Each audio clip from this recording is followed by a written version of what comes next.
Hello YouTube, this is Necrostevo and you're watching one of my Pokemon narrated Wi-Fi battles. This is actually the fourth time I'm trying to narrate this battle.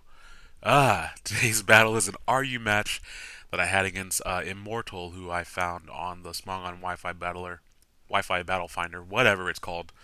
So feel free to look for me there if you guys are ever on there on the weekends. I hope you all are having a great Friday. I sub for some special ed students, which was an interesting experience. Very eye-opening and makes you really appreciate what you have. And also, I met with some attorneys. So today was going productive. I figured, why not post another battle? I'm going to try to get in the habit of posting 2 battles a week for you guys instead of just one. But anyways, to the match. I started off with Archeops because I had good neutral coverage against his whole team, and I did have Crunch for Slowking, but I suspected the Scald or the Surf. So I just switched that into Amoonguss, and he surprised me with Sunny Day, which made me think Fire Blast. And he had several Fire Pokemon on his team, so Eric the Lantern was going to be very important for me in this match just for sponging Fire moves. Now he makes a good play and goes for Psyshock, probably predicting the Lantern to switch in, and that also just had decent neutral coverage because there's no way I'm going to switch in Magneton expecting a Fire Blast. Here I thought he would switch out not wanting to get hit by the electric attack, but Slowking does have pretty good special bulk, so he probably didn't fear it too much. And he actually gets off the Toxic on me, and this Lantern does not carry Heal Bell. It's a bit of a weird set. It has Confuse Ray, Hydro Pump, Thunderbolt, and Thunder Wave, I believe. So it's especially defensive, but it still has a good amount of punch with its attacks, and I can throw some status around as well. So here I kind of just expected him to keep on attacking me now that I'm toxic, so I just went for the Thunderbolt. Hitmonlee comes in, and I was predicting it to be one of those unburdened sets, but I didn't know what the held item was going to be. But I knew I could take any one attack it wanted to throw at me, and I was really worried. The sun was up. I was really worried about Blaze Kick being fired in my direction. Because without Blaze Kick, my Amoonguss kind of walls the crap out of Hitmonlee. With Blaze Kick, especially with the sun up, it can easily 2-hit KO. So here I am going to check for the Blaze Kick. I switch out into Trifidia to take the expected fighting type attack. And he actually goes for Earthquake, which, okay, now I know he has, I wasn't really sure what his last move was, because, it can vary between Mach Punch or Blaze Kick because he's running Sun. So here I switch back to Volidor, expecting the Blaze Kick, which in the Sun would still hurt a good bit, but that's the only real thing I had to switch into it. And he went for Close Combat, so that tells me he does not have Blaze Kick, and unfortunately I don't take that very well at all, because Hitmonlee has a monstrous base attack stat, and as bulky as Imbor is, he's not able to take that. But fortunately, I do get 2 special defense drops on it. So he's basically going to be forced to switch out because now that I know he doesn't have Blaze Kick and the Sunlight goes down, I can switch into Trifidia and threaten him out with Giga Drain. Now he does stay in and go for close combat here. I wasn't really sure why. He might have just been predicting the Spore. And thus didn't want to have anything else put to sleep. But I just went for Giga Drain because now he has 3 special defense drops and I can get all my HP back basically and actually finish off Hitmonlee. So that actually worked out pretty well. And I don't have to worry about Unburden Hitmonlee thrashing through my team too much. His last move might have been Stone Edge, I guess. If he had Blaze Kick, he definitely would have used it.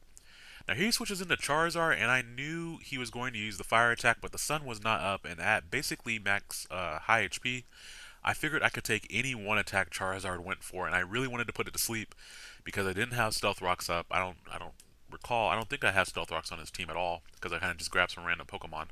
And so I knew I could take any one attack from it, and I do take the Flamethrower, put him to sleep. Now I can switch out, get the Regenerator boost, and go into Achilles, whom, unless he's Scarfed, will outspeed and knock it out. Now he actually was Scarfed, so that was really risky, because he actually ends up sleeping 2 turns in a row, because, you have the mandatory 1 turn. And I'm able to knock him out with the Stone Edge, because fortunately I didn't miss the Stone Edge, fortunately he stayed asleep. Some people might say that all that amounted to hacks, having all that happen in a lineup like that, but that's kind of just how the game rolls sometimes. Now I know I can't really do anything to Sand Slash, but my Amoonguss should wall the crap out of it. He surprises me again running Sunny Day on Sand Slash, which is really interesting because of course that's going to nullify Sand Slash's water weakness, which leaves him only weak to grass. So he sets up Stealth Rocks, which is not a really big problem for this team. I believe the only thing I have weak to them is my Archeops, and that's still at full health, so it can take 2 switch-ins and still be 1 HP above half HP. Yay for making sure I get the right EVs to make sure that that can happen. Um, Not the EVs, but the IVs, because you know IV breeding is so much fun. And here I actually predicted him to just stay in here, and he goes out into his Lilligant, which takes that Giga Drain very well, despite it being a crit. And I figured he was going to try to set up some Quiver Dances in my face, which is fine by me because I have Clear Smog, so I really don't care about him setting up Quiver Dance. Um, I knew he might have the Hidden Power Ice, but seeing my Amoonguss live a stab flamethrower from a Charizard, I knew a +1 hidden power ice probably even wouldn't finish me off, and so I'm just able to stun spore him to make sure he's slower.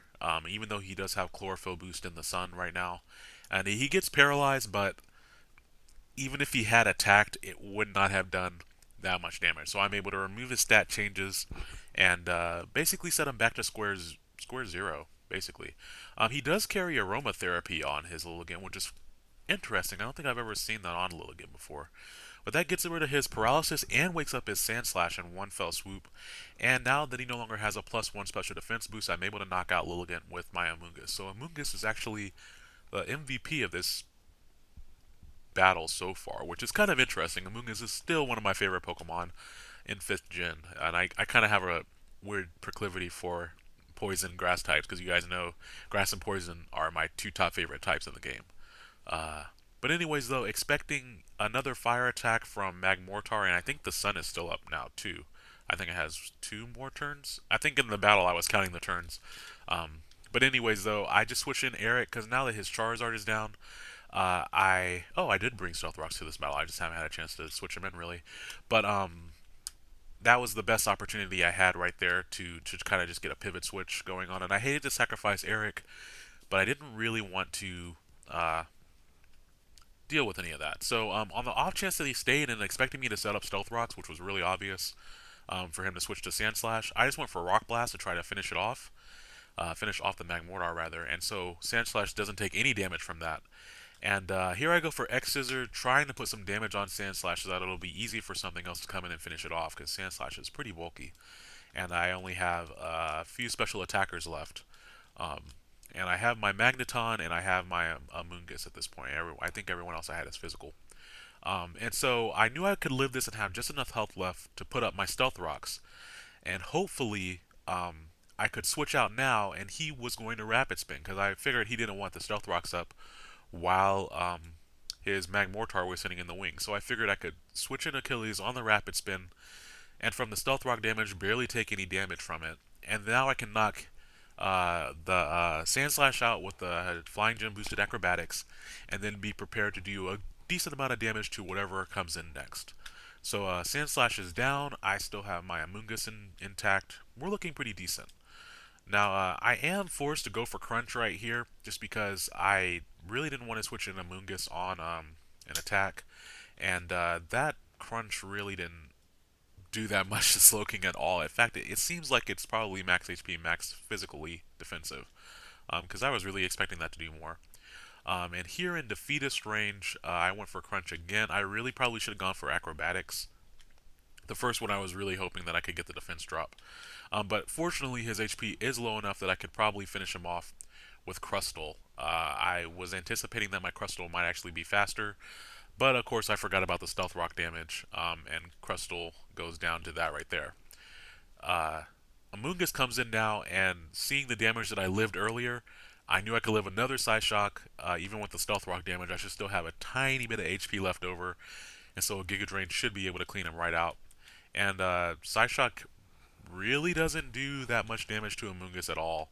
I was really expecting it to do more, but that kind of points more towards him being max HP, max defense, or something more of a bulky build.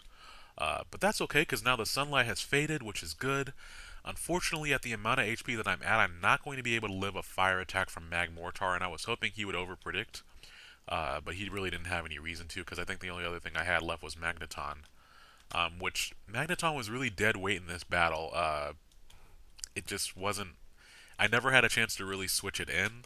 My Magneton is a weird scarf set, and it has Flash Cannon, uh, Volt Switch Thunderbolt, and I think Hidden Power Fire, because I actually bred this one to have Hidden Power Fire, but you guys saw my opponent's team. That set wasn't very useful in this match. Um, but anyways, though, that was a pretty fun match. I think I ended up losing 2-0 or 0-2 rather. I believe he had one Pokemon left there, but that was a really fun match, especially since it wasn't that Hexio.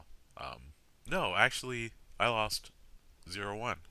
That's even better. Close scores are excellent. So I hope you guys did enjoy that match. Like I said, I have, I think, 3 matches stockpiled now, so that's at least 1 week's worth of content. It is a very big pain in the butt to get the matches, actually find a good match.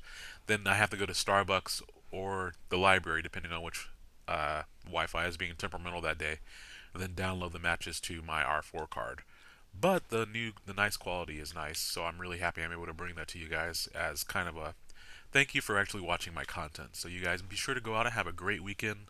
Go ahead and start planning those Thanksgiving dishes. I'd be interested to hear if you guys have any dishes that you have specifically at Thanksgiving that's just unique to your family. Like, for example, the one dish I always look forward to at Thanksgiving is my mom's sweet potato casserole. I could literally just eat that for Thanksgiving and not need anything else. Of course, my mom will probably get mad at me if I did that, so I'll probably eat something else. But I'm interested to hear what dishes you guys have going on, and especially if you cook them. Every past 3 or 4 Thanksgivings, I've cooked lamb, um, so that's always good. It's nice and tender.